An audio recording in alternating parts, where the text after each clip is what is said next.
আসসালামু আলাইকুম সবাইকে। কাঁচা আমের সিজনে আমি নিয়ে এসেছি আমের একটি আচারের রেসিপি। আর এই আচারটি আমি তৈরি করেছি খোসাসহ। এই জন্য আমগুলিকে খুব ভালো করে আমি ধুয়ে নিয়েছি প্রথমে। তারপর আমগুলোকে কিউব করে কেটে পানিতে ভিজিয়ে রাখবো 10 মিনিট। 10 মিনিট পর দেখা যাবে পানি অনেক কালো হয়ে গিয়েছে, আমের যে কষটা থাকে সেটা উঠে এসেছে। তারপর ভালোভাবে ধুয়ে পানিটা ঝরিয়ে নেব। বলে রাখছি, এখানে আমি 2 কেজি আম ব্যবহার করেছি। এবার চুলায় একটি প্যানের মধ্যে সরিষার তেল নিয়ে নিলাম 1 কাপ পরিমাণ।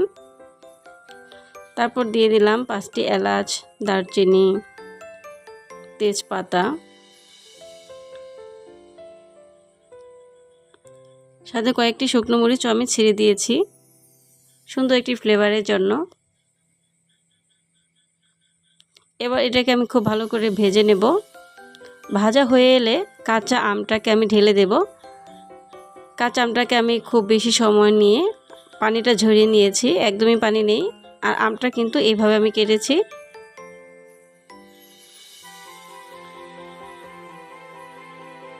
কিছু সময় নেড়ে চেড়ে এটাকে রান্না করব।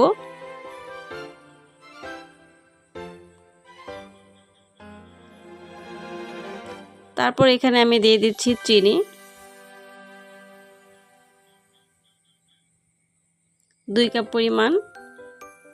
দিয়ে দিচ্ছি শুকনো মরিচের গুঁড়ি,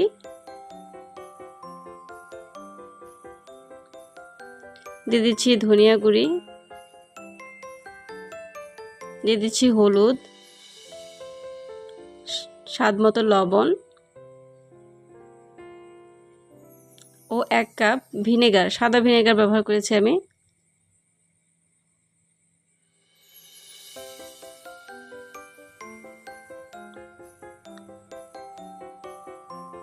এবার আমি মশলাগুলিকে মিশিয়ে নিয়ে একটু রান্না করব।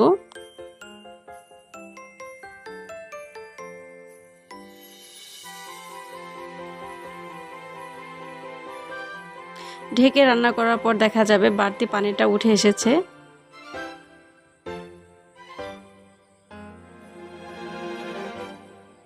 পানিটা শুকিয়ে গেলে এখানে আমি 2 টেবিল চামচ পরিমাণ 5 ফোড়ন ও 1 টেবিল চামচ পরিমাণ মৌরি গুঁড়ো দিয়ে দিলাম।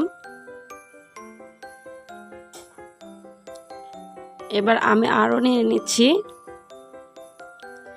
এই মশলাগুলি অ্যাড করতে হবে একদম শেষের দিকে, যখন 70% আমটা সেদ্ধ হয়ে যাবে তখন। আচারটা ওঠানোর আগে ভাজা জিরে গুঁড়া দিয়ে দেব। তৈরি হয়ে গিয়েছে আমের খোসাসহ আচার। আচারটি খেতে খুবই স্বাদ হয়েছিল আর ফ্লেভারটাও সেই রকম ছিল। আপনারা এভাবে একবার বানিয়ে নিলে বারবার বানিয়ে খেতে চাইবেন, ততটাই টেস্টি হয়েছিল এই আচারটি। আর আমগুলি কিন্তু একদমই গলে যায়নি, দেখতেও খুবই সুন্দর এবং খেতেও খুবই মজাদার।